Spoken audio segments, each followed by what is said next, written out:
Social మీడియాలో అపరిచితులతో హద్దు మీరి ప్రవర్తించవద్దని విశాఖ సిపి శంకభ్రత బాగ్చి యువతను అప్రమత్తం చేశారు.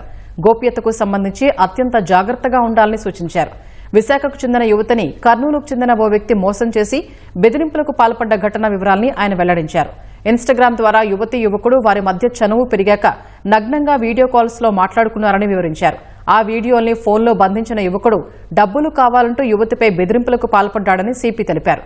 యువతి తల్లి ఫిర్యాదు మేరకు కాల్ డేటా ద్వారా ఆ యువకుడిని అరెస్ట్ చేశామని వెల్లడించారు. పిల్లలు ఏం చేస్తున్నారనే దానిపై తల్లిదండ్రులు శ్రద్ధ వహించాలని, అప్పుడే నేరాలు తగ్గే అవకాశం ఉంటుందని చెబుతున్న విశాఖ సిపి శంకభ్రత బాగ్చితో ముఖాముఖి. సోషల్ మీడియాలో పరిచయమై కుమార్తె తల్లిని వేధింపులకు గురి చేసిన ఘటన విశాఖలో చోటు చేసుకుంది.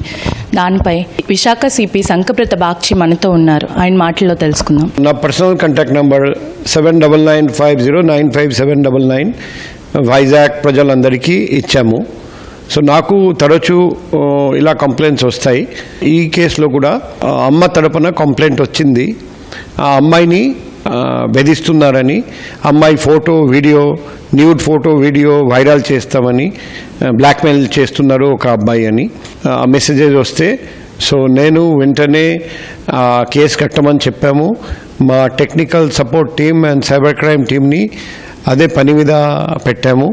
వాళ్ళు దర్యాప్తు చేసి ఫస్ట్ ఇంటర్నెట్ ప్రోటోకాల్ డేటా తీసుకొని, తర్వాత కాల్ డేటా రికార్డ్స్ తీసుకొని అబ్బాయిని కర్నూలు జిల్లాలో ట్రేస్ చేశారండి.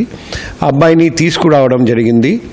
ఇంట్రోగేషన్లో ఏం తెలిసిందంటే 2019 సంవత్సరం నుండి ఈ అమ్మాయితో పరిచయం ఉంది. అబ్బాయికి సోషల్ మీడియా ద్వారా ఇంట్రొడక్షన్, తర్వాత రొమాంటిక్ రిలేషన్షిప్.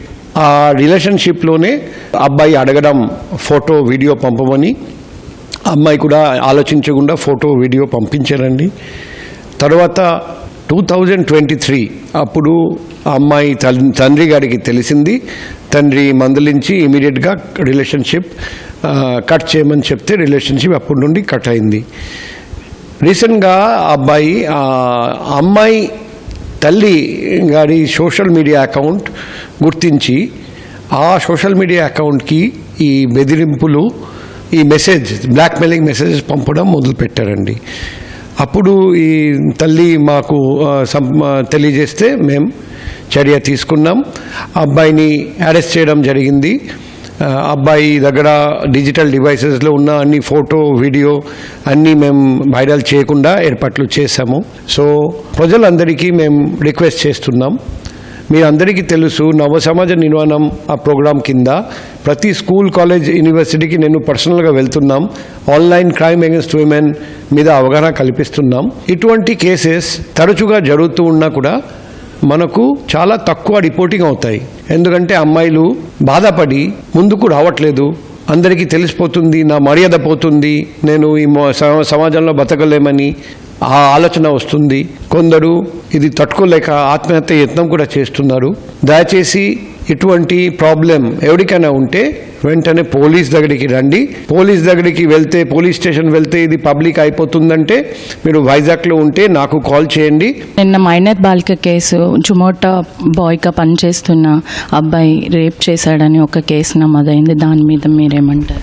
అది అటెంప్ట్ జరిగితే వెంటనే మేము పట్టుకొని అబ్బాయి మీద కేసు పెట్టి అబ్బాయిని రిమాండ్ పంపించాము. అబ్బాయి వయసు 26.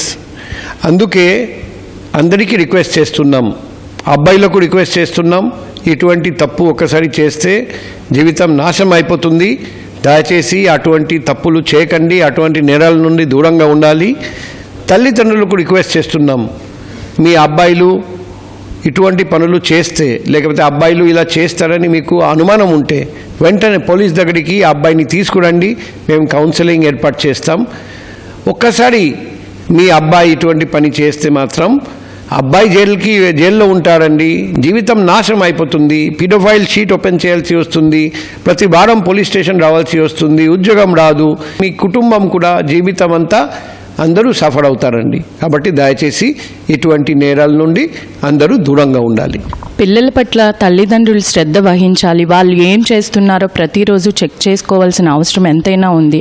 కొంతవరకు మనం క్రైమ్ని అరికట్టవచ్చని సిపి మాటల్లో తెలియజేశారు. కెమెరా పర్సన్ సిహెచ్ శ్రీనివాస్తో ఉషారాణి, ఈటీవీ న్యూస్, విశాఖపట్నం.